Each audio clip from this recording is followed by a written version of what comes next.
What is good, YouTube? This your boy Air, and we are It's back. it's Brian. And we are the Courtside View Podcast. See, we already slipping up. It's all good though. But we are back, and today, oh my gosh, where do we start? It's so much new information that we have to discuss because, good lord, the NFL just everything in general has just flipped its ugly head ever since we've been gone. Don't worry though, we've been watching.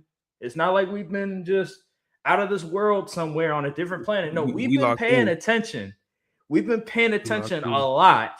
It's just I've had my dealings with my computer, but finally I have a new computer and we can live stream like how we normally have done in the past. So without further ado, though, let's get into these games because number one, matter of fact, let's get to the standings. I think it's very appropriate that we talk about these standings and where just the whole conference for both sides is looking at this moment. So let me share my screen real quick. NFL standings. Hold on. Give me 1 second.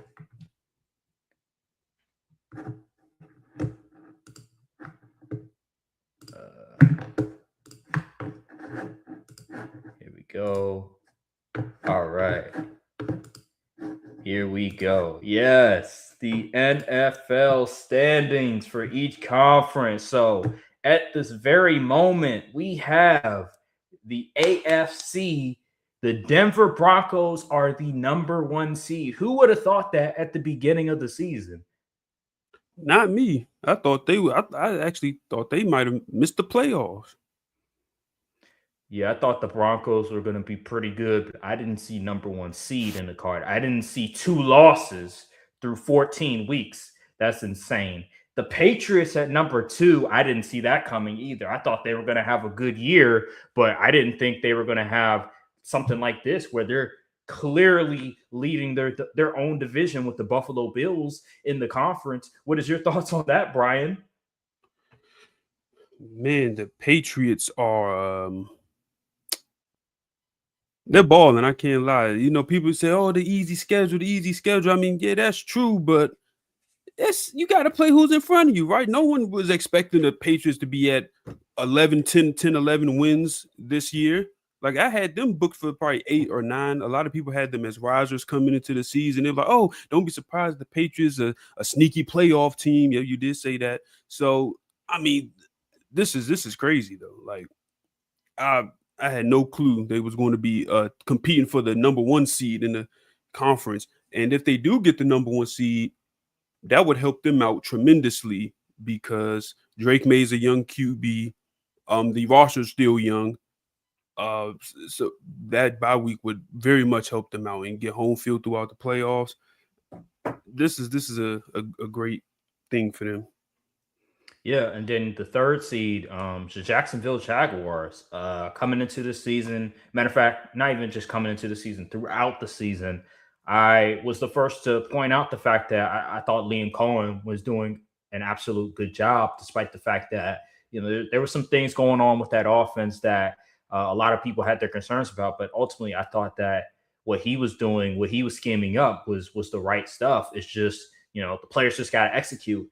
And it just seems like at the moment, the Jacksonville Jaguars are finally putting together. I don't know what team, I forget what teams they played. Obviously, they played the Chiefs, but they just played the Colts, who unfortunately, with Daniel Jones in that situation, it seems like they're going down while everybody else is going up in their division. But Jacksonville, man, 9-4. I didn't see this coming. Did you? Nope. I thought that actually it's not that surprising to me. Like, because I feel like coming into the season, the NFC South was one of those divisions where it was like, could be a toss up. It could be, like you said the Colts could be one of those guys that roster because the roster was good enough. Jacksonville, even though I wasn't a huge fan of the roster, I said they could be one of those teams that just shock people and just win games because I actually like the Liam Cohen hire, and I knew he was going to put in a good offensive scheme. And they have some defensive players that are worthy to keep your eye on and stuff. So Jacksonville having 9 wins isn't that surprising to me. Now, some of the teams that they beat to get there, it was a little surprising. Like the Yeah, Chiefs. No, they did beat the Chiefs. they beat the Chiefs. Yeah, Yeah. that was a bad Mahomes game too. I remember that one. Ooh. Bad. It was just a bad Chiefs game in general. Seems like there's been a lot of bad Chiefs game, and we'll get to that in later on in the podcast. But let's just move on. Pittsburgh. Let me go back to the we got Pittsburgh. 7-6. Still remain number one in the division. Not much really to say on that front. The AFC North in general has been god awful. So it just seems like at this point, whoever wants to. It just seems like a battle of attrition, and it just seems like whoever wants it, I guess. I don't know. 7-6. Who knows? Anywho, Chargers at 5, 9-4. We pretty much knew the Chargers, they were going to be in the playoff race at 9-4, which is pretty good. They've been winning a lot of their games as of late. Buffalo at 6. I didn't think Buffalo was going to be in this position. I thought they would be at the top of the AFC instead of New England. But, New England's having a really good year. And Buffalo's personnel, I think, is what's really alarming with them this year, just specifically offensively and also defensively. Just real quick, any thoughts on Buffalo's position? Do you think what do you think about Buffalo at this moment? Buffalo is a team where they are very much teetering the line of contender and just another playoff team. That's where I'm at with them, because I think they're more just another playoff team than contender. Because you see the Bills and they win games like that game that they win against. They just got against the Bengals. They got to come back win. But you watch that game and it's like this team. I don't think they're built for January with their current roster. Like the weapons aren't that great. The defense is bend but mostly break. It's just you can't rely on Josh Allen to do the Superman gimmick every single game. And his pretty much they go where James Cook and Josh Allen go. If them two are off, then the whole shebang is done for. So honestly, if I had to put the Bills in, like they're in the tier with them teams you don't really expect to make any noise. Like honestly, I'd say that I put them in the tier with the Jags. Honestly. Okay, that's an interesting take. The Bills are interesting. I put them above the Jags just because Josh Allen is Josh Allen. The Bills are an interesting case in the sense that I can't really say much. Like, yes, I do agree. I've said this before the season. I don't like their personnel. I think they're very heavily Josh Allen and James Cook dependent. But overall, it really comes down to the playoffs for me with this team, because looking at the rest of their competition, you could very well say that the Bills, they have just as much of a chance as any other team in the AFC, given their experience and how many times they've been in the dance. They just weren't able to overcome the Chiefs.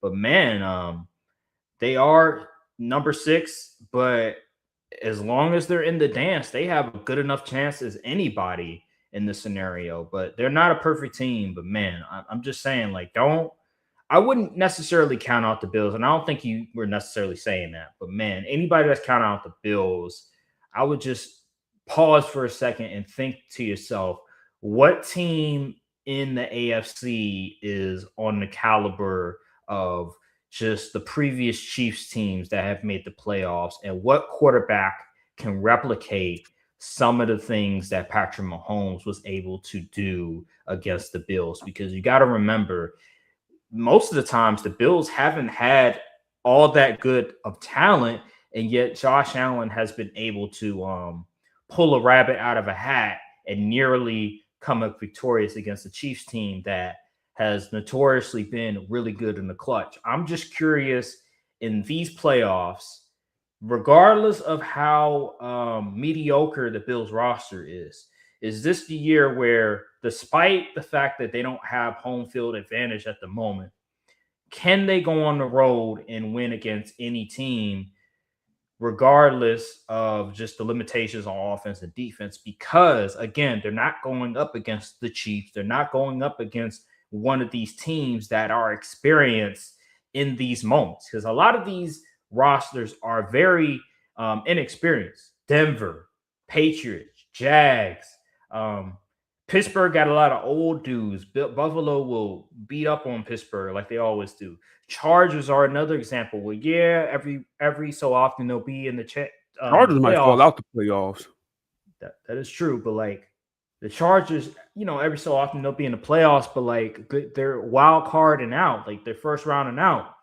And then Houston as well. So I'm just curious, like, yes, Buffalo, the talent doesn't measure up to these other teams, but when this as much as I do, playoffs are about moments, playoffs are about adjustments, and Buffalo has been in these situations. And I just think we cannot rule out Buffalo regardless of how talentless they are compared to the other teams. I mean, yeah, I agree with that premise because it is Josh Allen at the end of the day. And we have seen them overachieve with lesser rosters in previous years. But if you want to look for a team, I think that is on the tier of those former Chiefs teams. I'm pushing all my chips to the table. I invested in this team weeks ago on the episode. Houston Texans. I'm putting the Houston Texans and I'm booking it.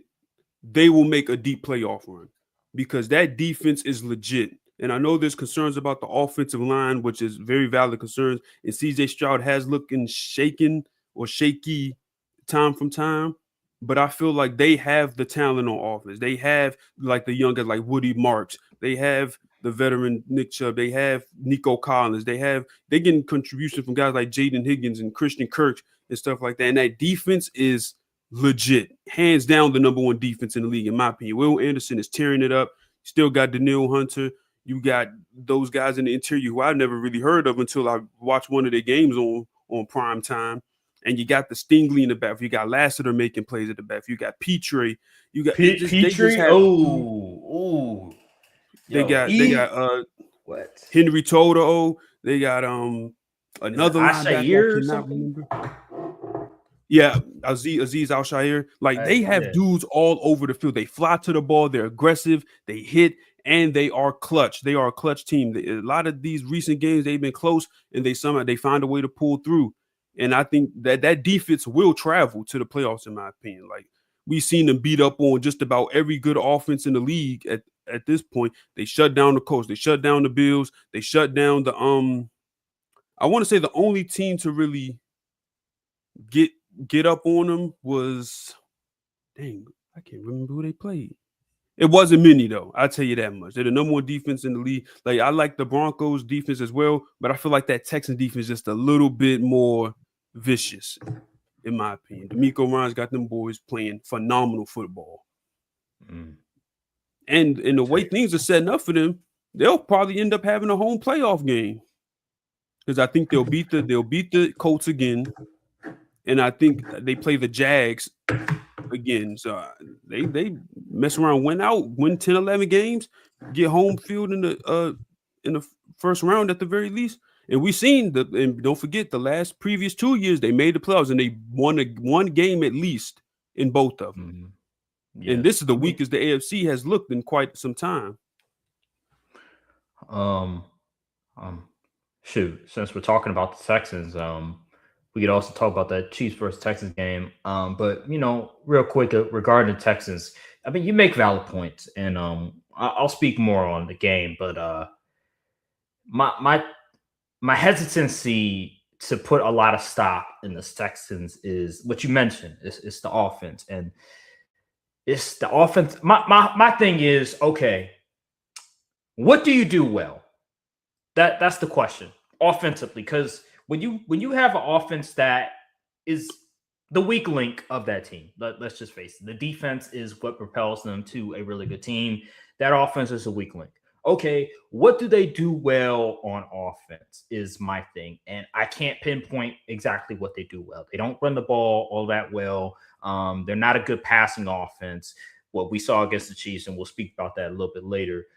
CJ Stroud is not the greatest. I'm gonna be honest with you. I'm not the biggest guru in terms of fundamentals and footwork, but his footwork can be a bit sloppy at times. I ain't gonna hold you. Like he'll have times where he Probably has a because he's clean not used to pocket. having no time in the pocket. He get happy feet.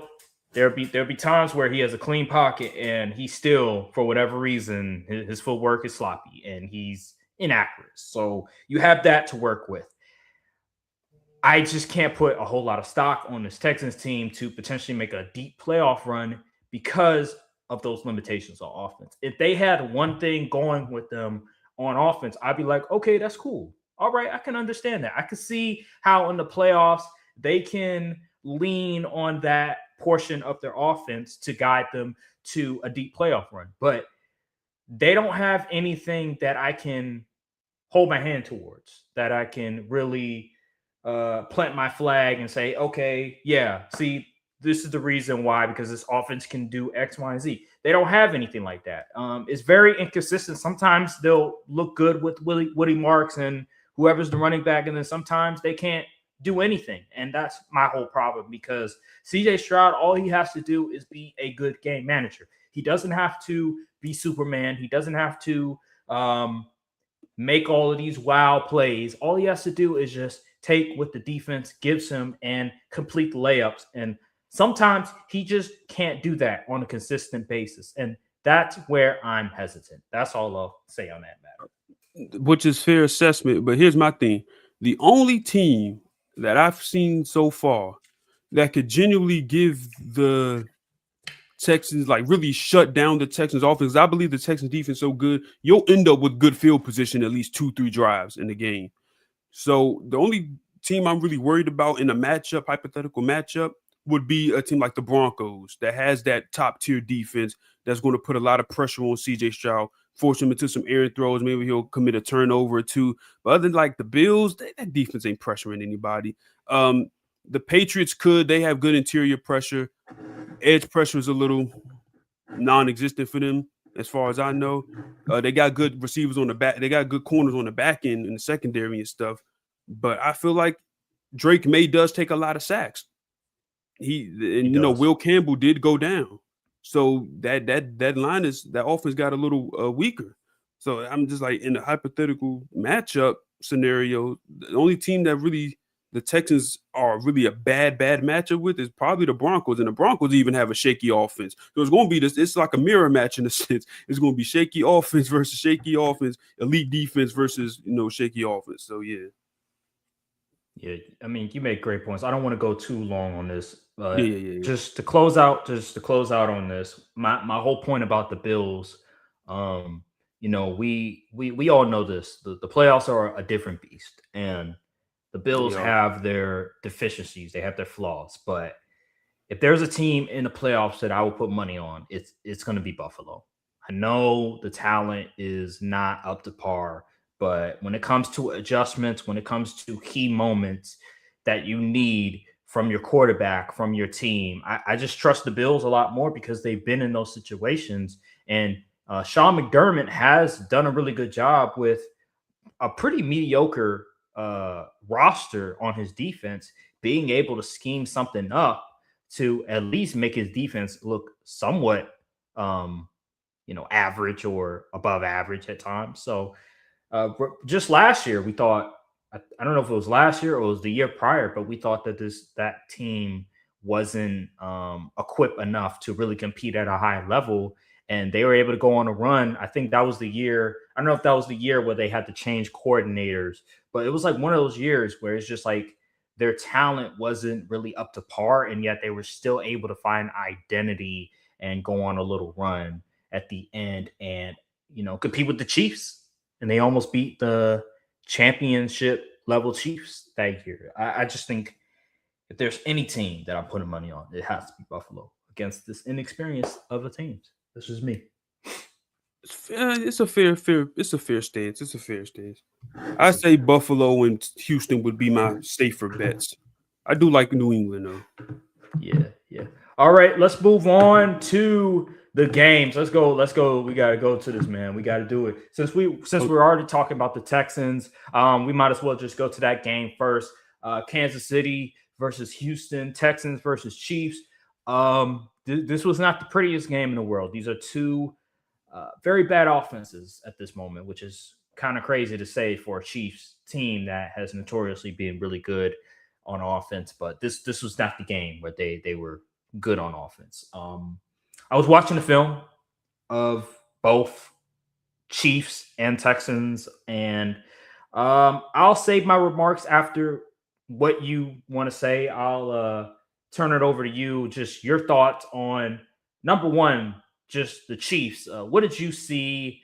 What did you like? What did you not like? Any concerns? And do you feel like the dynasty is over? The Chiefs, to me, look like a team that their luck is ran out. They have the players on offense. You would think, oh, they get these guys back, they're just going to start performing well. But no, a lot of times people don't realize Pat Mahomes was covering up a lot of stuff for this team. And lo and behold, the play calling is the worst it's probably been this entire Chiefs dynasty, I suppose, because you look at it's like, what is Andy Reid really doing out there? And honestly, Andy Reid, Matt Nagy, whoever's calling the plays, they're not doing a great job doing it, because I don't feel like you're using guys like Xavier Worthy isn't really stretching the field at all. Mahomes has regressed on his deep ball accuracy. I don't know what's going on with that. Travis Kelce's dropping passes. The line looks bad, just flat out bad. People in and out the lineup going and swapping between the line. They can't run the football. So this is the weakest Chiefs offense we've seen since Mahomes has taken over that starting role position. And the defense is no longer invincible. Steve Spagnuolo does what he can do, but shoot, Dak Prescott and them, even though they are top offense, they put up 30 points on them, 31 points on them. And I mean, what can you really do at this point? I think this is either this is like the dynasty probably is over, and they had a heck of a run. 3 rings ain't nothing to scoff at in such a short time. But as it stands right now, there needs to be some type of philosophical change with that offense, and they need to do a retool with that offensive line and in the running back room, and you got to start phasing Travis Kelce out. He looks old and washed out there. Like some games he looks good, and in some games it's like, all right, go be a family man.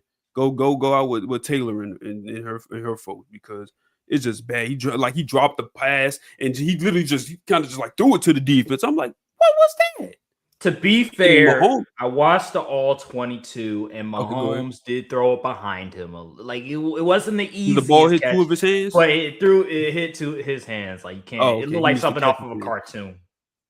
Yeah, I'm saying if the ball hits both your hands, you got to catch it. Especially with them sticky gloves they got these days. Them Jones is more stickier than Stickum back in the day was. So I'm not hearing it. But yeah, Mahomes has looked out of sorts. It seems like he hasn't really been able to get into a rhythm on the offense side of the ball. And his passing chart week to week looks like a rookie. Like he's throwing all short passes. Look like Dylan Gabriel pass chart. All short passes. Average completion was 4.8 yards against the Texans. That is ridiculous. That's the game plan they would have you and me running if we had to play QB for them, because it was just that bad. I know Texans are a very good defense, but dog, you got to try something. But yeah, the Chiefs, they just this ain't their year. If they somehow get into the playoffs, which I think they will, because the NFL likes to do that thing, but they ain't making no noise. I'd go against. This is the one time I can safely bet against the Mahomes Devil Magic, because we ain't see none of it this year. It's all on the Packers. Yeah. Oh, all on the Packers. Yeah, you're out of your mind. You're out of your mind. They're not making the playoffs. I'm gonna stamp that right now. Here's the thing. Whoever the offensive lineman was blocking against Will Anderson. Just pack up your bags because It was you either. shouldn't be playing. Let You me shouldn't actually be look it playing. up. He was getting cooked every single down by Will Anderson. He was having his way with him. It looked like a man versus a boy. It looked like a giant versus just a shrimp out there. A midget. It was Mouse in the house. so bad.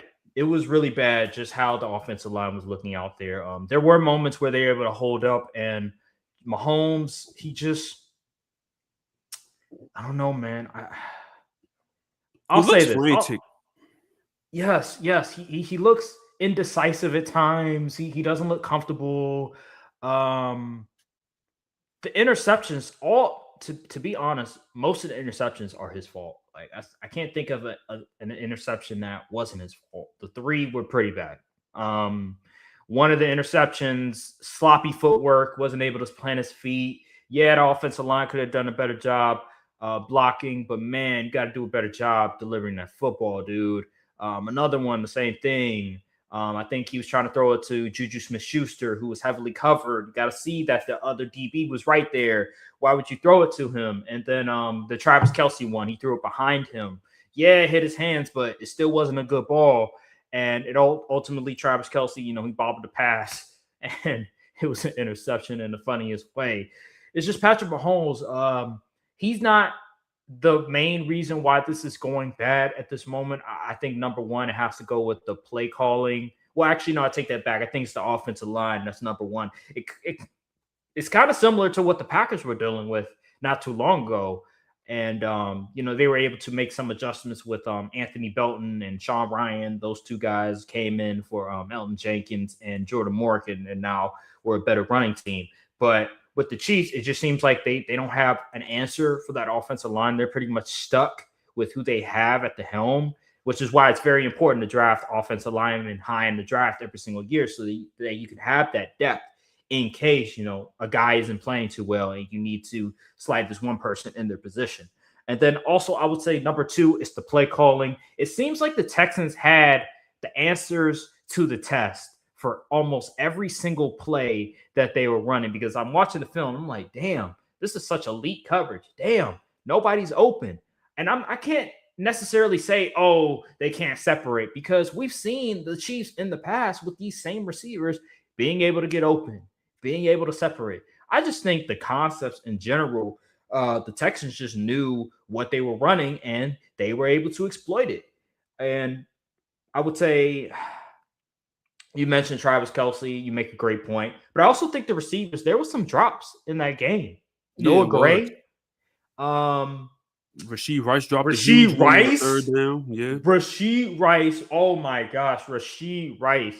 Brother. Come on. There was some plays. He was open. Had the ball. Looking like Brian Thomas Jr. the first 3 weeks of the season out there. It was that bad. Oh, my God. Jalen Petrie, when he whacked Rashee Rice in that one play, oh, my gosh. That was karma. That was a great hit. I'm glad they didn't flag it either. That was karma. And karma. I ain't not even going to talk about it. That was karma. But, man, oh, my gosh. He was out there selling. Everybody was pretty much selling. But, man, that offense is just – it's a lost cause. And just to touch on the Chiefs defensive side of the ball, they don't generate any edge pressure. Like, you pay George Karlaftis all this money. Yeah, outside of Chris Jones lining up on edge, they don't generate any edge pressure. Like, George Karlaftis doesn't do anything. Whoever they got on the other edge, he doesn't do anything. It's just like QBs are very comfortable in that pocket. And Trey McDuffie's an all-pro corner. He can only cover for so long. And that secondary looks so much worse when the more time you give the QB to make a play, that's what's going to happen. And on offensively, they cannot run the ball. I don't know how Brett Veach has gotten away with not selecting a running back in the draft early. And not even like the first round. I'm talking like second. It was a RB heavy draft. And you walk out of there with Brashard Smith? I don't understand. What is going on out there? It just seems like they just neglect the wide position. Like Josh Simmons is a great pick. I don't mind. Unfortunately, whatever happened to him in the middle of the season, he had to step away for a few weeks. But that was a great pick. But other than that, they not getting no contribution from this rookie class. Like what? I don't know. They relying on Mahomes to cover up these flaws and errors way too much, and it's biting them in the butt. I think it just to me. I think it's more so boils down to the offensive line. Also, at the end of the day. they wish they gave up that third round pick for Breece Hall now. Oh yeah. Oh definitely. But I don't think as good as Breece Hall is. I don't think he significantly changes just the entire dynamic of that offense, because the offensive line, at the end of the day, if you're not going to be able to block consistently, then what can you do? But I will say that I can't really speak too much on the run blocking. I have to watch more film to really assess if they're a good run blocking team. All I can really tell you is that the pass blocking isn't all that good. They're not consistently winning and being able to protect for Mahomes. So that's all I can really speak on. The run blocking, I have no clue. I really don't. So I'll leave it at that. But Isaiah Pacheco and Kareem Hunt are just, you will want something better. I'll leave it at that. You'll want something better. But on the Texans side of things, I kind of touched on it a little bit with our contenders, with our standings and stuff like that. CJ Stroud, he wasn't flawless this game. There was plays that he left on the field that I felt like if he would have just had better footwork, had better control with his feet, then he probably would have delivered the football a lot more consistently. I remember at the end of the game, he had Christian Kirk wide open and he wasn't able to complete the pass downfield, which would have been a huge play for them. And I believe there was a play, he completed a pass downfield. It was a big play for them, but it should have been a touchdown. And I believe he underthrew the ball. And, I don't know if that was a touchdown drive or not, but it just lets you know that, CJ Stroud, he's not bad. Like, you can win a lot of games. Obviously, you can win a lot. They're in the playoff hunt right now, for crying out loud. They're over 500. But there's something missing with CJ Stroud. Like, he doesn't have that certain juice, that certain bravado and electricity that you want from your quarterback. Especially if all you need him to be is a game manager, because all you're really asking him to do is just complete the layups, not to turn the ball over. And that's that, because you have this phenomenal defense. And I'm wondering with CJ at this point in the playoffs, can you just not turn the ball over and complete the layups? If you can't complete the layups, then what are we doing? That's my whole concern with the Texans after watching this game, because the offensive line was getting cooked. Chris Jones was doing everything he wanted this game. He was every down. He was looking like Reggie White at times. I'm like, yo, this guy, I thought he was, falling off a cliff a little bit. He just came back to 2019, 2022 Chris Jones, where he's one of the best interior D linemen in the NFL. Like, this dude was out here cooking these dudes every single down. And I just think when it comes to the Texans, man, like the offensive line and the running game and the passing attack, like you mentioned the Chiefs offense being predictable and the Texans knowing what they were doing. The Chiefs knew what the Texans were doing. It felt like both teams were pretty much predictable. So but the other team prevailed.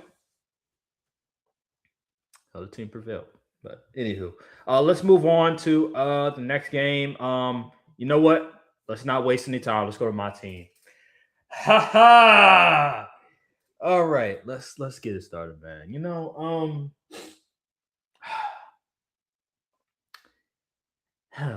First place in the NFC North. The season's not over yet. Still a lot of football left. But what I will say is that, am I surprised that the Packers beat the Bears? Absolutely not. Am I surprised the Packers are number one in the NFC North? Absolutely not. Am I surprised Jordan Love is this good? Absolutely not. I've been said this. And if anybody watches football for a living, they would know that Jordan Love is the real deal. Well, what I will say, and this is why I took back my comments about fire Matt LaFleur, is because I realized that, okay, it's still football left. We're like halfway, a little bit more than halfway through the season, still some time left. It's because I get it. All right, let's let it play out. You never know what can happen. And so far, ever since I made that video, it just seems like Matt LaFleur has locked in. It just seems like that coaching staff has decided, you know what, Aaron, we're Every sorry. time you do that, the opposite be happening. You know what, Aaron, we're sorry that we had you feeling that way. We'll make it up to you. We'll give you an early Christmas present. And boy, you talk about early. Thanksgiving on. Boy, oh boy. Jordan Love has been looking like an MVP candidate. Has been looking like one of the 3 best quarterbacks in the NFL. He's playing better than Josh Allen. He's playing better than Patrick Mahomes. He's playing better than Lamar Jackson, Justin Herbert, all these A lot dudes. of people playing better than Lamar. Good grief. Oh my gosh. Jordan Love, bro. Matthew Stafford, Drake May, and Jordan Love, those are the 3 best QBs of 2025.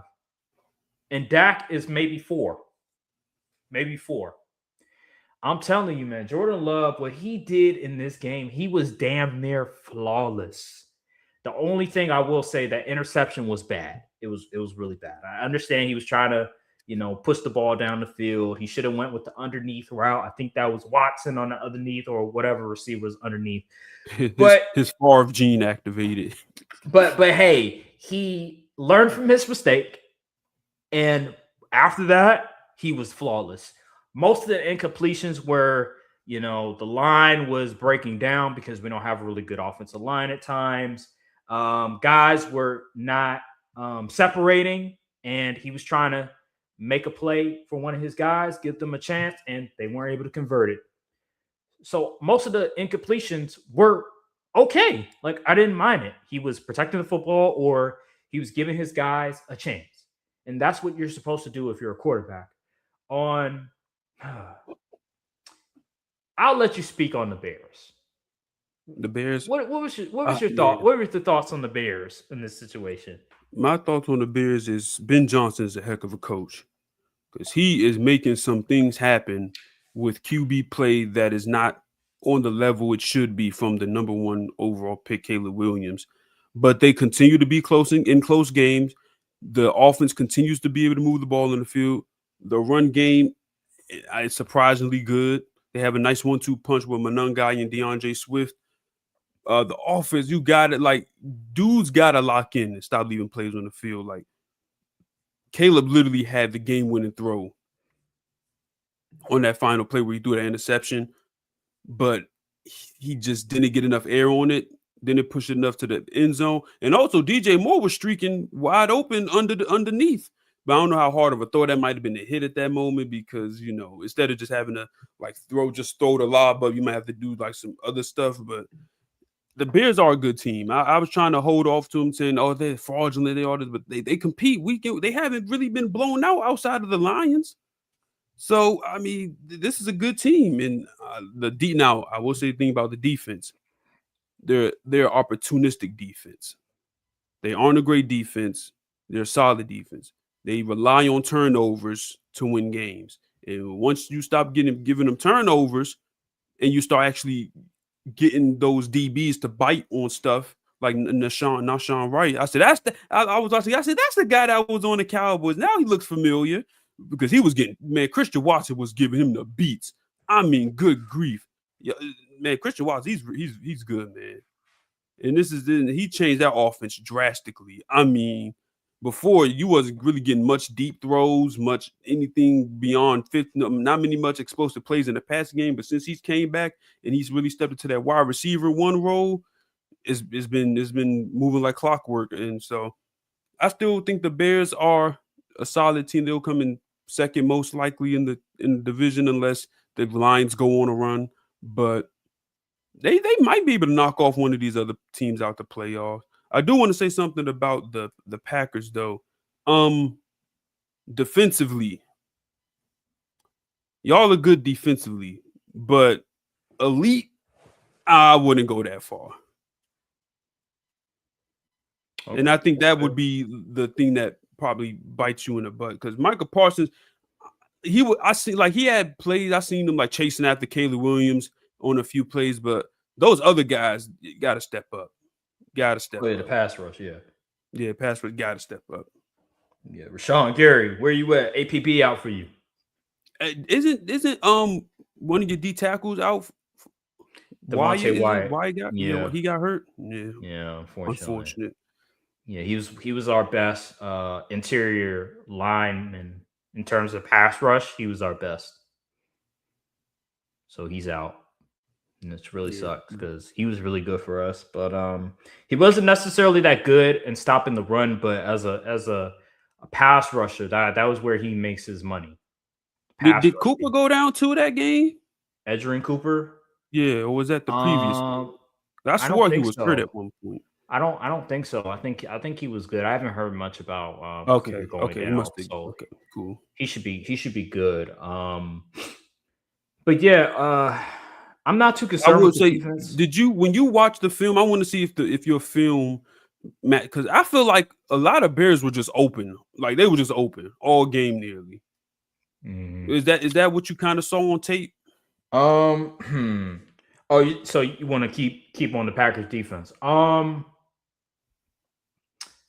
I can't really. I'll say this.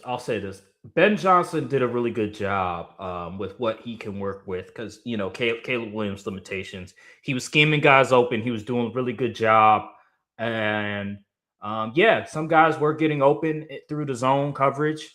So I would say that, but I will also say that the Packers defense, specifically the pass rush, there was times where the pass rush was really affecting Caleb Williams and that offensive line. Like, we were getting home on a few occasions. Like, I think is Enid-Bari, he was dominating in the run and also getting home. I think he may have had a sack. And Micah Parsons, obviously he's going to do damage. He's always going to be a menace as a pass rusher. So there was times where that defensive line was able to do his thing. I think also Javon Bullard, our safety. I know I'm not talking about the defensive line, but Javon Bullard, he was doing a really good job at stopping the run as well. He's really come to his own as a sort of safety / slot corner, which now that he's playing well, the Nate Hobbs signing just looks even dumber by the week. But anywho, I think overall this defense is fine. I think this is a championship level defense. We don't have to be the 2000 Ravens. We don't have to be the 2015 Broncos or something like that in order to compete on a high level. My thing with this defense is, can we play championship level football? And I believe this defense can. I think they're good enough. I think that the highest of moments, they can rise to the occasion. I've seen them in so many times where, okay, there's certain times where the offense is converting down the field, but when you need a play, when you need a stop, they get the stop. I remember even against your Cowboys, when your Cowboys were scorching my defense, Micah Parsons at the end, to prevent the Cowboys, I believe, from winning the game, he sacked, if you want to call it not a sack, fake sack. He sacked, all right, I'll just say chased down Dak Prescott to prevent a potential game-winning touchdown. Yeah, and then you have the Nixon play as well, where he intercepts Caleb Williams at the end of the game. And I think part of that was Caleb Williams was a bit late. If he was a little bit earlier, maybe he would have had Kmet instead of the interception happened. And then also Jameis Winston as well. If you remember, against the Giants, Jameis Winston had the potential, I believe, to tie the game, to go to overtime, and we picked him off at the end zone. Evan Williams, salute to him. So this team, this defense, while yes, there are moments where teams' offense are able to convert down the field against them, they're just so clutch situationally. They're able to rise to the occasion that gives me hope because that's what championship level defenses do. That's what we've seen from the Chiefs in the past years, the Patriots in the past years. I'll go to the Legion of Boom or the 2015 Broncos, where when you need a stop, can you get that stop? And this defense throughout the season has been able to do that. But I want to transition a little bit to Caleb Williams because we have the whole conversation about this game and everything. Listen, I know you say, oh, the Bears, they could potentially beat a team in the playoffs. I don't believe it. I don't think this team has a floor. They have a low ceiling in terms of the playoffs, in my opinion. When you're going up against the NFC teams, this is different than AFC. AFC, you might be able to get away with it because a lot of inexperienced teams that never been there before. The NFC, on the other hand, is a whole different animal. You got teams, you have quarterbacks that been there before. You have really good coaching staffs. And when I look at this Bears team, when I look at this offense, pay attention to what Ben Johnson was calling.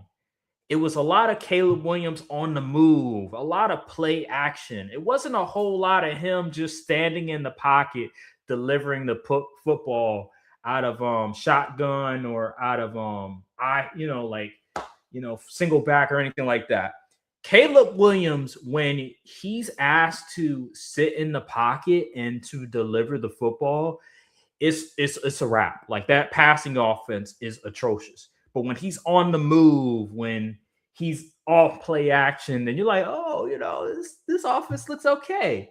And that's the problem. It's Caleb Williams' inconsistency throwing the football in the pocket, in structure, is what's going to hurt this offense overall and why they have a low ceiling in the playoffs because of that. Because teams, the elite teams, the Seahawks, the Packers, the Rams, these teams are going to key in on that offense and say, all right, eliminate the running game, force Caleb Williams to stay in the pocket, and we pretty much got that offense in check.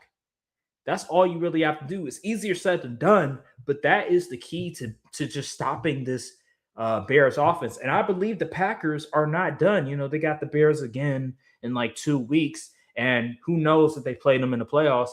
But if we're playing in a playoff setting and you put all your you show all your hands, I just think these defenses, these coaches are too smart to allow Ben Johnson to just keep Caleb out of the pocket on the move all day, and the offense is going to consistently produce points. I don't think it's a recipe for success.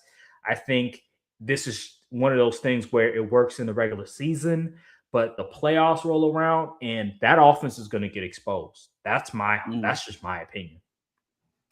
It absolutely could happen, honestly, because Caleb has just not been that great. He's shown improvement in some aspects, but you got to be able to deliver from the pocket consistently. I agree with that point.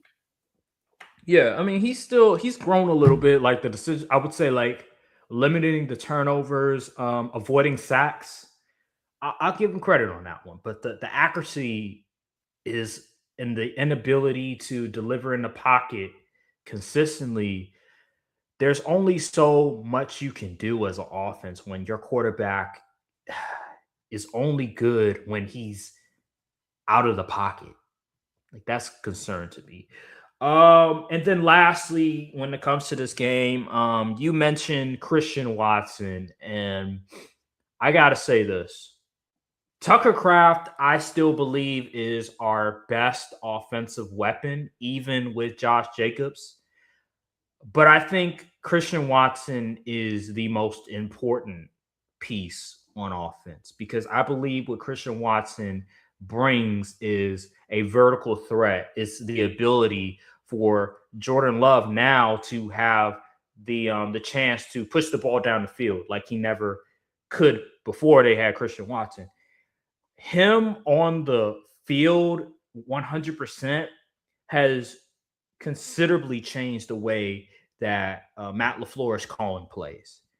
Not just with the offensive line and the shakeup there, but Christian Watson, his speed, his size. Like Christian Watson, if you really just look at his measurables and his talent, 6'4", dudes run a 4.3, big hands.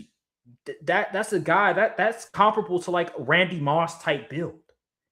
But obviously he's not Randy Moss. But I'm just saying, in terms of talent wise, that is rare air to have a wide receiver like that. With him, and then you bring Jaden Reed back, who's very versatile. You can put him in the slot. You can put him on the outside. You can have him as a running back. That is super valuable to have as like a chess piece on your chessboard. So you have those two guys, and you still have Romeo Doubs. And Golden only had like 5 snaps this game because he's dealing. I think he has like a wrist injury. He's been dealing with some injuries. And Wicks, he also had like an ankle injury. Maybe he was dealing with an injury. The fact that those two receivers that you relied on last week on Thanksgiving weren't getting much snaps, and you were still able to produce points at a pretty good rate, should let you know how dangerous this offense can be once you have all of those wide receivers healthy and on your chessboard. And I have to say that I think this offense will only get better. And as this offense continues to get better, we're going to hear more about Jordan Love in the MVP race. We'll see how they look against Denver, because Denver's defense is no joke. That's going to be a real test. I can't wait to see that.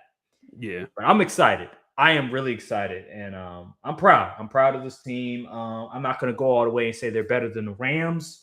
I'm not going to go all the way and say they're going to go to the Super Bowl, but I'll just say that I'm very proud with how they look so far, and we can move on from there. All right. Let's go to your Cowboys. Cowboys versus Lions. I didn't pick this game. You picked the game. I didn't. I forgot that this game was going to be on, so I wasn't able to pick a game. But any thoughts? Any thoughts on the game? The Cowboys lost. Matt Eberflus strikes again. The moment people thought he changed for the better, he rears its ugly head and goes out there and puts on a disaster class on defense. You gave up 44 points to the Lions at home.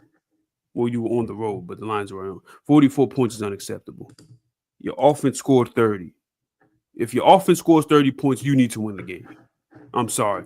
30 points is a good enough point total to where you win.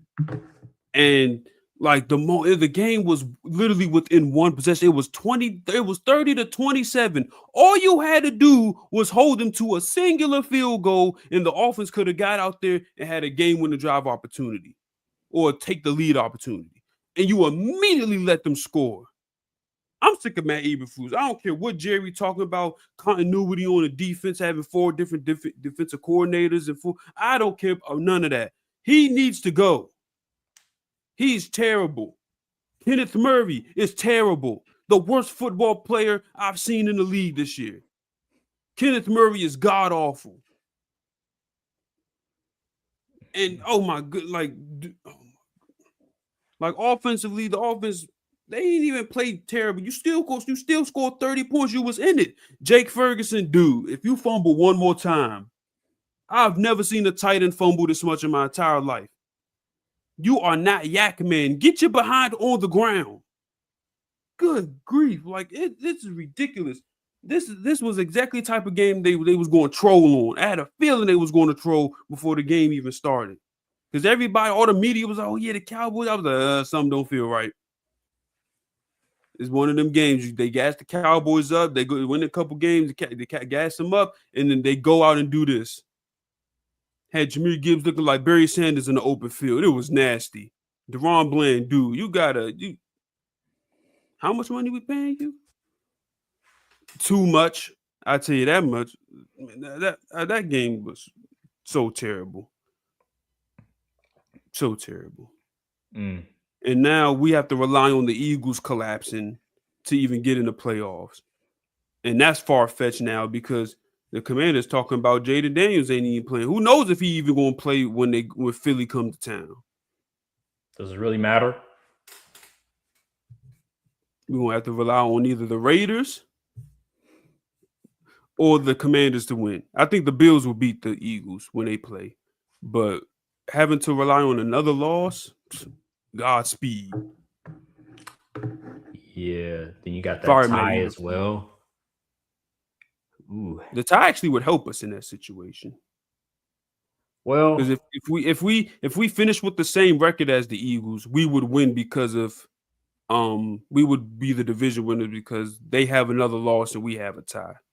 so let's say If we both finish 10 with 10 wins, we would be with the 10 number one wins. seed. Yeah. Okay. All right. Well,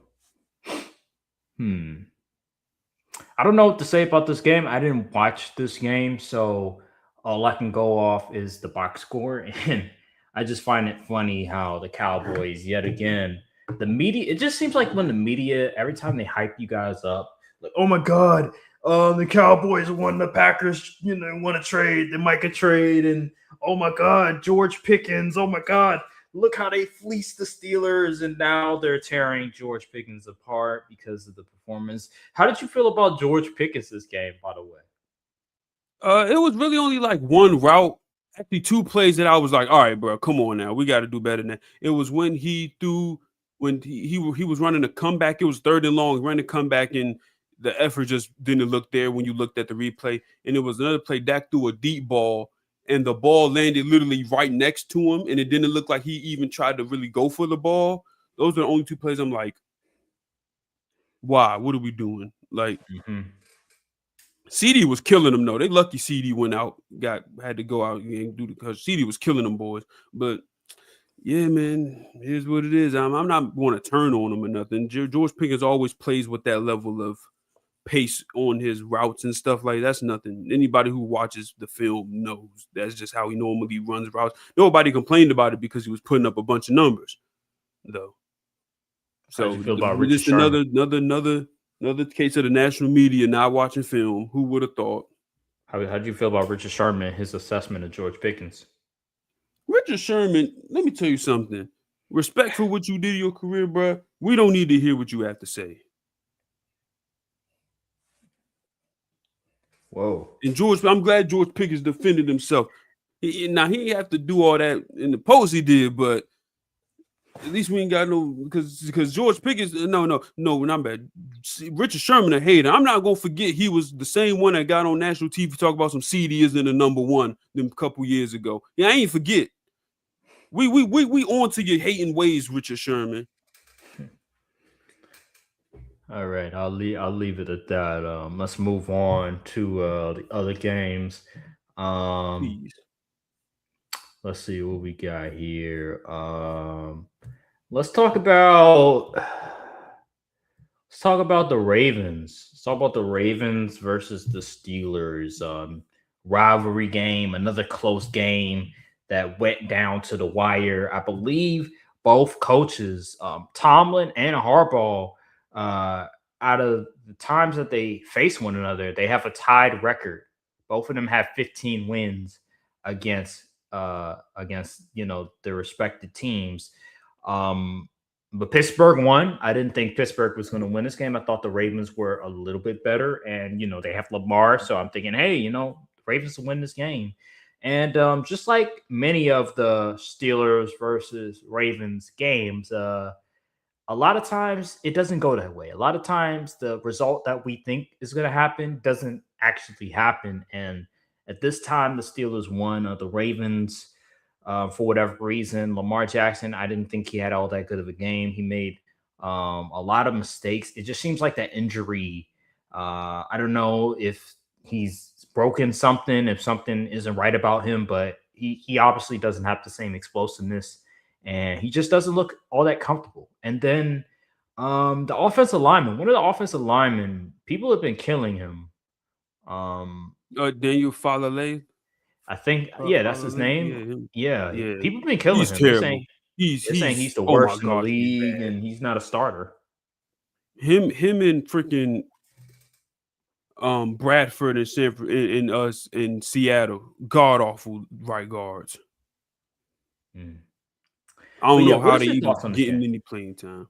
What's your thoughts on My this game? thoughts on this game was the Steelers didn't look that great. DK Metcalf had a great game, had 140 something yards. He was killing. The Ravens' offense is broken. Lamar just doesn't look good right now. I'm gonna just keep it honest. And Derrick Henry, he just looks like a jag right now. Like some runs he'll be like, "Ooh, Derrick Henry," but then others like, "Oh man," it's just that offense is terrible right now. You really can't put your faith in really any of these guys. Their whole passing game is pretty much Zay Flowers. Like Zay Flowers has close to 900 yards. I think the next closest guy has 300, 200, something like that. That's just not a good offense. Point blank period. Lamar looks out of sorts. He looks like he's panicking or he doesn't trust his lineman, which I mean, shoot, you got Father Lily playing. I wouldn't trust it either. But it's just not a good situation right now. Ravens fans are starting to come around to the idea of firing Harbaugh. I mean, listen, I tried to tell y'all earlier in the season, nobody wanted to listen to me, but hey, it's something's got to change because in the defense ain't looking good either. You lost Matt Ibuki to a neck injury. They talk about he might retire. Mike Green ain't doing much of anything. Cal Hamilton can only do so much. Marlon Humphrey out there getting torched. It's just a sad state of affairs for the team in Baltimore. And this was the perfect year for them to finally get over the hump, but unfortunately, they just don't have the necessarily talent. And Lamar Jackson, the injury has really hurt him in some way. It's just unfortunate because this was the perfect year. This was the year that they could finally get over the hump because the Chiefs, they're out there doing whatever they're doing. In Buffalo, they don't look right at all. You have all these inexperienced teams that are competing to make the playoffs and are right there in their divisions. This would have been the perfect year for the Baltimore Ravens to finally make a Super Bowl appearance. And unfortunately, because of roster construction, because of coaching, and because of injuries, they're not going to be able to. It seems like they're not going to be able to get what we thought they were going to get, which is a Super Bowl appearance for Lamar for once. And it's really unfortunate because I was really rooting for them. They're not out of the weeds yet. They still have more football left. They can win their division, and who knows, maybe they'll make a playoff run. But it just seems like with the way that they're looking, just offensively, just the lack of consistency from Lamar and from Derrick Henry and all these other guys, especially Isaiah Likely. Here we go again, Isaiah Likely and Mark Andrews. It just seems like they love to screw up Lamar's chances yet again. I swear, ever since the Buffalo game, I want to say it was the Buffalo game. These two dudes have been routine sellers whenever Lamar needed them the most. Remember the Kansas City game where Isaiah Likely couldn't keep his feet in bounds that would have tied it, or Mark Andrews in a key game in the playoffs wasn't able to keep hold of the ball in the end zone. I guess, yeah. It's just these two dudes are just routine sellers when Lamar needs them the most. Like when he needs them to make a play, they just routinely just drop the ball. Literally drop the ball. It's ridiculous. It's ridiculous. But Lamar, he's not out of blame. He's at fault too. So he has his moments. But good God, man, can somebody make a play outside of Zay Flowers? Just blows my Not mind. really. Exactly. Yeah. Yeah. It's unfortunate. What else we got? What else we got? Um, moving on. Let's go. Oh, all right. Let's get to our Shador segment. Let's get to Shador, the most polarizing quarterback in the NFL for whatever reason, because his last name is Sam, just because he likes to do a watch celebration. Wow. Shador looks better than Dylan Gabriel. Wow. He looks good Who against would the have Tennessee thought? Titans. Who would have thought? He outplayed Cam Ward, quiet as kept. Outplay Cam Ward, albeit Tennessee's defense ain't better than Brown. But at the end of the day, Shador had himself I didn't watch the film, but just going off of the numbers, especially for a rookie, is very impressive, regardless of how well he did play and how impressive it was. He still was able to garner really good numbers, regardless of the name on the back of the jerseys. So Shador, he had himself a really good game, a game that Dillon Gabriel has never had as a Browns uniform. And it just speaks to the ineptitude and the dysfunction of the Cleveland Browns, specifically the head coach, because this all falls back to the head coach. The head coach does not want Shador to succeed. He wanted Dillon Gabriel to succeed. Everybody can see it. And now we understand that Andrew Berry was and still is a Shador guy, while Kevin Stefanski was never a Shador guy. And the proof was in the pudding. We see it manifest itself. And it's just hilarious to me that at the end of the game, Shador makes so many clutch plays. That throw to, I think it was Fannin in the end zone to tie the game. Well, not tie the game, but to get them to a position to potentially tie the game. And you just say, you know what? I'm going to sub him out and we're going to do a trick play for the 2-point conversion. Now, who knows if it would have worked if Judkins tossed the ball, but you don't make those decisions. You don't take a risk like that at that moment of the game. It just felt like, to me, an ego thing. Fire. That you know what this reminded me of? What? You know what this reminded me of? I know these are two separate circumstances, two separate situations. Remember when Seattle played the Patriots in the Super Bowl and all they had to do was give the ball to Beast Mode and they probably would have scored, like more than a 50% chance they would have scored after what happened on the first run. They said, you know what, we're going to give Russell Wilson the ball to win the game. And, afterwards we hear rumblings from the defense and all these other guys. Oh, they want to Pete Carroll, he wanted Russell Wilson to look good in this scenario. He wanted him to be the guy, the hero. To me, this seems like a head coach, similarly with Pete Carroll, his ego getting in the way of winning a football game because he wants it done his way, his vision, and he doesn't want Shador to shine. I know people are going to be like, oh my God, you think this is a soap opera. You think this is just some conspiracy. I do. It is a conspiracy. It's clear as day what is going on. I don't need a reporter to tell me that, oh, no, according to this source, Stefanski actually likes Shador. Shut up. We see the footage. Listen, we see the film. If the current players are seeing it and the former players are seeing it, and even some people in the media are seeing it, is everyone just lying? Everybody tripping? Come on, let's be real. Jameis Winston came out. He said he's seen and played a lot of football, and that just ain't right. Something is up. You know what this reminds me of? Hey, all my WWE fans will understand this. The way that Triple H is booking LA Knight, you can't tell me that LA Knight doesn't have the talent to be a top star, but they don't book him like he's a top star because he's not. That's not Triple H guy.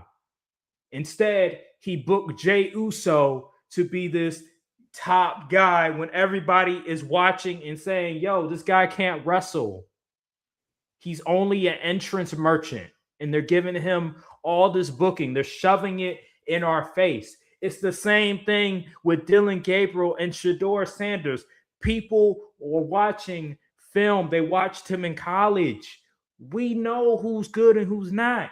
Dillon Gabriel was never the guy. The dude is 6 feet tall. The dude is left. Feet tall.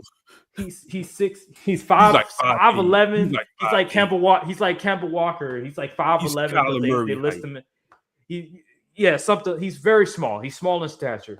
He doesn't have a good arm. Like his arm strength is very mediocre at best, and he's not very athletic. We see he's not very good. He doesn't have the intangibles. He doesn't have the talent to compete at a high level. Who are you trying to fool? And then when we look at Shador, we're like, at least he's like 6'2".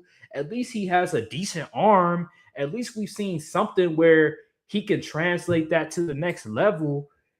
What are you trying to prove? There's nothing to prove. And that's my whole thing is Kevin Stefanski's ego from just trying to win games. And I hope after the season is over that the Browns organization really think about, should we keep this guy as a head coach after what transpired throughout the season? Seriously. Because Andrew Berry, I know I'm rambling on and on and on. Andrew Berry, you cannot put this blame on Andrew Berry. And I'll explain. Look at the draft that they had. Judkins is a starting running back who's really good. Carson Schlesinger, really good linebacker. Mason Graham, I haven't really heard too much about him since he's good. I want to say the first part of the season. But what I saw, especially against my Packers, he was really damn good. And I think he's going to get better. Obviously, Shador. Fannin. We got Harold Fannin, and then you got Shador. You cannot tell me Andrew Berry not doing his job. That's a hell of a draft. Any organization will take that draft. Now, Stefanski, what is he doing? He's on, bro. Stefanski is the most overrated and protected coach in the NFL. Well, since before the season.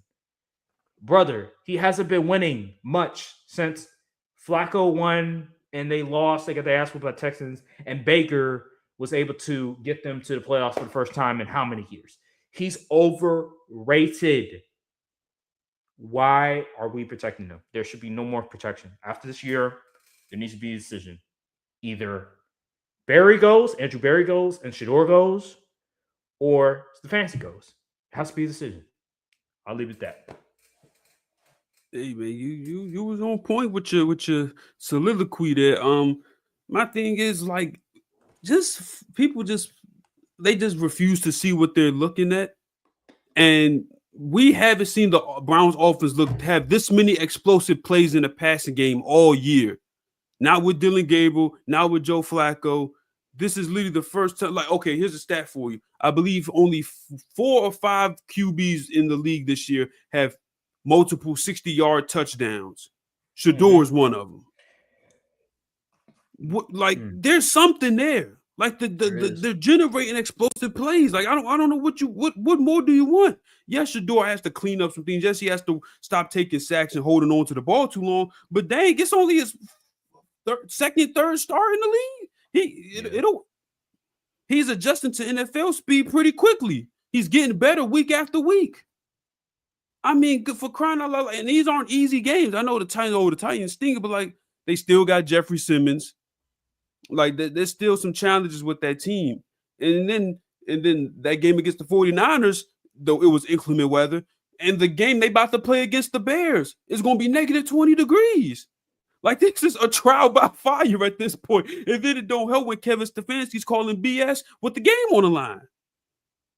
So people need to just open their eyes, man. Kevin Stefanski, even before this year, he was quick to swap QBs in and out. One week it was Deshaun starting. Then I think they had Jameis starting at times. And then it was just a constant revolving door of QBs. Now all of a sudden this year, he wanted to stick with Dylan Gabriel for so long and literally was forced to start Shador because Dylan Gabriel got hurt. Yeah. And now just finally naming him the starting QB for the rest of the season because you literally cannot deny it at this point how much better the offense has looked with him at the helm. And just look at the like, forget the media, forget the narratives, all that stuff. If you want to use that as just look how the Browns rally around Shador compared to how they were with Dylan Gabriel. It's night and day. It's night and day. I agree. The defense is jumping up on the sideline when plays being made. Like they wasn't doing that when Dylan Gabriel was starting because they had no reason to be jumping up and down. unless they was getting warmed up to go back on the field because they went 3 and out. People need to get it together, man. It's not no conspiracy. We see it happening live and on national television. All right, that and put a bow on that, and let's move on. I think this is the final one that I really want to talk about, like really do a extensive discussion on. And that's the Eagles versus Chargers. The same problems, really, the same problems that are existing with the Eagles. We've been talking about this weeks on weeks, but the offense continuously gets exposed. Jalen Hurts just doesn't seem all that comfortable enough. AJ Brown, certain times he looks good, certain times he doesn't. The running game isn't consistent enough. Jalen Hurts, this is probably his worst game as a pro. I know year 2 in the playoffs he was really bad, but this one right here, he had 5 turnovers, 2 turnovers on the same play. It was really bad. Jalen Hurts was god awful. What was your thoughts? Jalen Hurts stinks. Just like I thought he did this entire time. It was disrespectful. Y'all was putting Jalen Hurts in top 5 convos. I'm gonna be honest with you. The Super Bowl, the ring culture was getting completely out of hand. Cause ain't nothing that dude done showed that would put him in the top 5 talks for QBs. He not even. I'm not even gonna say. We're gonna say that for a later. He's not top 10. But man, he's not top 10. Yo, yeah, he's definitely not top 10. That offense is still bad, even though they were generating some explosive plays. Like AJ Brown made a big play. Saquon Barkley had a big run finally, and it was off of a fake push type thing, misdirection type thing. So it was something there. But all in all, play game throughout the game, they just couldn't sustain. Like the offensive line looks weak. I know they're dealing with no Lane Johnson, which is unfortunate, but it is what it is. Other teams, O-linemen go down, they still expect to produce on offense. And what a coincidence. A.J. Brown did all that complaining. Now he has 3 games in a row of 100 yards or more, and they are 0-3. So you're getting the ball, A.J. Brown, but it's not bearing any fruit. Let me see this. It's 29 for the Eagles, bro. That is ridiculous. Yeah. That is ridiculous. And now, okay, I got a question, Aaron. I got a question for you. If there hasn't been a lot of under center play with Jalen Hurts as the QB, he's been the QB for the Eagles for I don't know how many years at this point. He had 3 different offense coordinators, and we keep seeing similar issues. Is it more likely that all of those guys just absolutely stink and they can't call plays? Or they realize Jalen Hurts is not a middle of the field thrower type QB, and we need to stick to the route combos that we know he can do at a decent level? What seems more likely? I think your second point is probably more likely. It reminds me of Russ. Reminds me of how Seattle would tailor their offense around Russ and how one-dimensional it could be and how out of structure Russ was, which eventually, when he went to the Broncos, got exposed. I think with Jalen Hurts, he's not a bad quarterback. He's not a mediocre quarterback, but he's very limited. We can all say that he's a really good game manager. When he has all the talent around him, you can win with him. But let's just face facts. He's very limited, and he's not a guy that you can say, all right, put the Superman cape on and lead us to the finish line. That's just not who he is. He's not Josh Allen. He's not even a Justin Herbert. He's not a Jordan Love. He's not a Matthew Stafford. He's not a Joe Burrow. He's not a Patrick Mahomes. He's not a Lamar Jackson. He's not any one of those. He's not even Dak Prescott. Like, these are guys that are really good to elite level throwers of the football and can work with mediocre offensive lines and subpar running games. Jalen Hurts is nothing like that. Jalen Hurts is not a precision thrower. Jalen Hurts is not as in-depth in terms of his ability to throw consistently and accurately enough with different route concepts. I just think this Processing is is just kind how of he his is. processing isn't great either. That is true because there'd be times where I'm like, what the hell is he throwing to? What the hell? But yeah, man, that's just who he is. I just don't know. I don't know. I don't know if this is because I'm trying to think of comparison because I remember Cam Newton. Remember Cam Newton? Um, I don't know if it's the same thing with Cam, but like I remember Cam, he wasn't the most accurate quarterback when it came to throwing the football. I don't know if Cam was necessarily the very limited like a Jalen Hurts in certain instances where he couldn't throw into like certain route concepts. So I'm curious, like with Cam, but here's the thing with Cam though. Before the shoulder injury, we started to see the development as him as a pocket passer. It's just that shoulder injury messed him up, screwed him up in just major ways.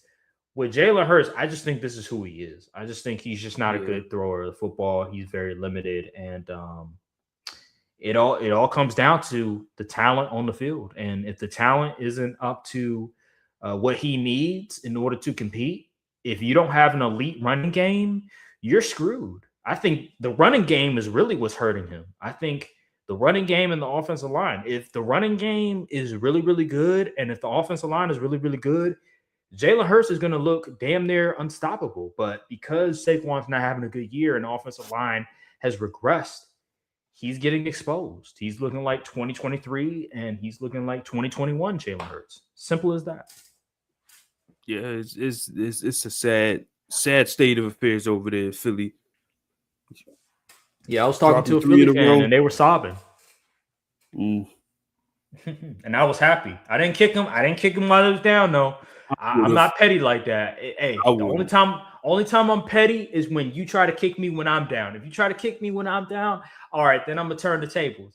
But since they don't kick me while I'm down, I'm like, hey, I'm not gonna bloviate and try to be petty because your team's not playing. I would. Shoot, I ain't get no Philly fan gets mercy from me. I can't stand them people, man. Oh my goodness. That's But why. yeah, man, That's why they just look like a fraudulent team. It's just that simple. And time again, week after week again, we see that Nick Sirianni doesn't do anything. Like, what does he do? How is he a head coach? He doesn't do anything. It's the same. It's the same way how All he does is Jason get Garrett was mad the head coach on the for many years. sideline and look around. Like, I don't understand. Like, they don't trust him. Like, you know how crazy it is? Your offense is this bad, and the dude that you hired to be sort of an offensive coach or offensive mind, he refuses to take over play calling duties. You know who? Like, he's literally not doing anything. You know who he reminds me of? Who? Ed Ogeron when he was the head coach at LSU. Remember when they won that one year? They had arguably the greatest team of all time, and then once Joe Burrow left, it's like maybe this guy didn't really do much. It was what's his name? Had a great recruiting class. What's the OC out of Buffalo? I know the current one or the old one. The current one in Buffalo right now. He's Joe Brady. Joe Brady. It's like maybe that was Joe Brady and whoever the defensive coordinator was over there. Maybe that was them that was running the team and not Ed Ogeron. The same thing can be applied with the Eagles and Nick Sirianni. Like he's just, I don't know. He's just there to be a he's a cheerleader, like a face. He's just the face. He's the face of it all. It's like, hey, if you have any questions, go to Nick Sirianni. You need to blame somebody, blame Nick Sirianni. You need somebody to clap and cheerlead. Here's Nick Sirianni. But in terms of being a motivational speaker and game planning and stuff like that, that is probably not Nick Sirianni. So, anywho. Moving on real quick. We're going rapid fire. If the Eagles do collapse and miss the playoffs somehow, you have to fire everybody, right? Except Fangio. Like, you gotta fire Nick if you had such a commanding league on the division, you just don't make the playoffs, or you give him another year just because he won that Super Bowl. I think they probably give him some leeway because he hasn't had a losing season with them. So something is working. Something is working. So I would say you don't fire him, but you do get rid of the offensive You got to get coordinator. rid You of keep Fangio. Patullo. Yeah. You're gonna have to get another offensive coordinator that is just a lot better. Cool. And they're gonna call the same stuff. And people gonna be like, oh, maybe it is the QB's fault. I don't know, but I think the only way they could change, they just got to draft and develop better. Get that offensive line back to elite and get this running game back to elite if you want Jalen Hurts to play better. That's a daggone shame. Same as that. All right, let's move on. Rapid fire. Cincinnati, Buffalo. I had Buffalo winning. Joe Burrow. It looked like they were going to win the game, and then Joe Burrow laid an egg. Any thoughts? Good game. Good game. I expected this to be a close bout, but yeah, that Bengals defense bit them in the butt. Oh, Joe Burrow, he had some turnovers at the end of the game. He did. It was bad. Really bad. Back-to-back turnovers. Yeah, it is. Whew. So, yeah, that's pretty much my thoughts. I enjoyed my watch of the game, but I feel like the Bills were going to pull it off. Never felt like the Bulls were really out of the game at any point. Even when they were down, I was like, they're probably still going to come back and win. I know how the Bengals get down. All right, Seattle Seahawks versus Atlanta Falcons. No surprise, Seattle won convincingly, 37-9. My gosh, that's how an elite team is supposed to do a bad team. Nothing really to say on that matter besides the fact that the Falcons are really, really bad and Seattle was really, really good. Yeah, pretty much. Yeah. Moving on to your favorite team outside of the Cowboys, the Washington Commanders versus the Minnesota Vikings. I said your second favorite team. No, they are not. Oh my goodness. The Minnesota Vikings, a shutout versus the Washington Commanders. Jaden Daniels has to protect himself a lot better. And this offense is just, I don't know, man. Something has to give. The offense is Cliff Kingsbury. He's calling junk out there. I ain't gonna lie, because it's just so gimmicky. Like, the offense is not a pro style offense. It just doesn't look like too much trying to do gimmick stuff, like all these like screen passes. I'm like, bro, just play ball, man. Where's the real scheme? Put him under center. This shotgun offense, man, I can't. It's so bad. It's so bad. And then he gets to the goal line. It was calling straight junk as well. Your running back was averaging 8 yards a carry on the first drive. You get to the goal line, like second and goal, and you throw 3 times in a row. It's just stuff like that. And that defense, let me tell you something. J.J. McCarthy pitching a shutout against you should have got everyone fired. They couldn't even score last week. Nope. All right. Yeah, it's a daggone shame, but we got to move on. Miami versus the Jets. The Jets are just god awful. Miami's actually been playing a lot better, but man, the Jets are just an eyesore. They're just embarrassing to watch. Simple. The Jets, yeah. Hopefully Aaron Glenn can survive for another year, but it's not looking too good. Yeah. Whoever quarterback gets drafted to the Jets, good luck. Godspeed, Mendoza. Good luck. Yeah, good luck. Tampa Bay Buccaneers versus New Orleans Saints. I had Tampa win this game and then they lost. Man, Tampa Bay is just nosediving.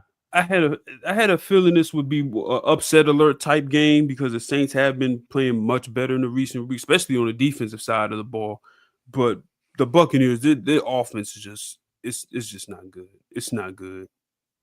It's just not good. Baker looks off. Emeka Egbuka isn't what he used to be earlier in the season. The offense is just kind of plateaued, and it's what it is. It is what it is. Denver Broncos versus Las Vegas Raiders. Denver wins, no surprise there.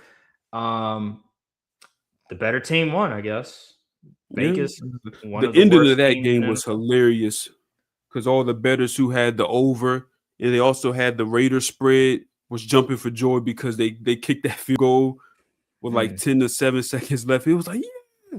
But yeah, Yeah, Broncos only 24 points on the Raiders. You should be ashamed of yourself. I know it's a division game, but it's the yeah. Raiders. Yes, the Raiders. Rams versus Cardinals, another blowout, 45-17. Cardinals are pretty garbage, so no shocking here. The Rams look like the best team in football, regardless of the fact that they lost not too long ago to the Panthers, even though the Panthers have been playing a lot better as of late. But yeah, man, the Rams, they're just playing really good football right now. And Matthew Stafford is still really good. Blake Corum, he had a really good day. And Puka Nacua, 167 yards receiving. This guy is unbelievable. Simple as that. I have an interesting stat for the Cardinals. They have lost 9 of their last 10 games. Can you take a wild guess who the one win they got against was? The Cowboys. Yes, exactly. Uh, yep. Yep. Moving on. I think that was it. Nope. It's one more Oh, game. no. The Colts versus the Oh, yeah. Jacksonville Jaguars. And boy, oh boy, ever since that guy came into our live stream and commented about how much Mulan. the Colts are good, Oh, are the man. best team, and all this stuff, it has gone downhill since I tried to tell you, I'm going to say it again. Let's wait. And ever since they made that trade for Sauce Gardner, it's like a black cat has been roaming around that team, and everything that could go wrong has gone wrong. And they lost their QB for the year. Sauce Gardner got hurt. It's just been everything going crashing down for them. And now they're the third best team in their own division. What was once seen as a potential Super Bowl team is now a team that could potentially miss the playoffs. And it's a sad sign to see. Giving up 2 first-round picks and you're going to miss the playoffs. Oh, good That's Lord. tough. And the dude you traded for is now hurt. And now you are in QB purgatory because Daniel Jones ain't going to be able to play next year. Well, at least not for a large chunk of next year. Anthony Richardson's face is all messed up because a exercise machine done fell on his face, messed up his orbital bone or whatever. And Riley Leonard, he's dealing with knee. Now you have to rely on 44-year-old Phillip. Oh man, it's all bad. It's all bad. If I was a Colts fan, I'd consider my love for football. Jonathan Taylor was looking like an MVP at one point. Now it's like he can only do so much. Whew. Football is so cruel, man. This is a cruel sport we cover. You can be on top of the world. That's why you don't put all your eggs in one basket when you have a quarterback that you cannot necessarily trust 100%. Now, I know injuries plague Daniel Jones, but even if the injuries weren't the case, I wasn't sold on Daniel Jones. And the fact that they traded 2 first-round picks to this day is one of the worst trades in modern history in all the sports. That was a terrible idea. Sauce Gardner, he's a good player, but he's not worth no damn 2 first-round picks. He's not Revis. He's not Jalen Ramsey. He's not Champ Bailey. He's not one of those dudes. That was an enormous mistake because imagine you lose Daniel Jones for the year. You lose him maybe, let's say, 1/4 of the year in the He's not even 2026 on a season. contract after this year. Bro, he's not even on the contract. You could have used those 2 first-round picks to potentially trade up and maybe gotten you a quarterback. Maybe Ty Simpson. Well, not Ty Simpson. Maybe Fernando Mendoza comes out and you're able to draft him in the top 5, maybe. Now you don't have that possibility because you traded 2 first-round picks. Good luck. That's all I gotta say. Good luck. Godspeed. Making a go all in move with Daniel Jones at QB. Well, it's kind of funny in retrospect. Football gods do not play. They do not play. All right. That'll do it for week 14 of the NFL season. We are on the final segment, the best segment of when. Who are you saluting for the week? All right, first a loose segment. We got Tony Pollard, Tennessee Titans, going against a very, very stout Browns defense. He had 25 rushes for 161 yards and 2 touchdowns. Had a very long touchdown run too. Hey, Tony Pollard still got juice. Don't be fooled. Second on the list, we got Josh Allen going against Cincinnati Bengals. A game people thought they would go away win. It was a close bout, and he had a comeback victory. 22 for 28 on 51 passing yards. 3 touchdowns. And don't forget, he had 78 rush yards plus another TD on top of that. Hey, man, Josh Allen is balling down the stretch of the season. Last on the list, we got Puka Nacua, LA Rams.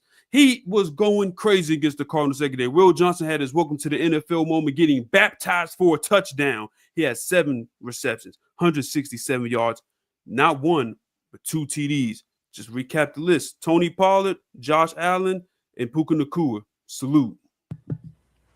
You heard it first. That is the salute segment. And I want to thank you all for watching. Make sure to like, subscribe, comment down below, hit the notification bell, follow the socials, and we will see you guys on the next episode of the Courtside View podcast. Thank you guys for watching, and peace. Salute. All right.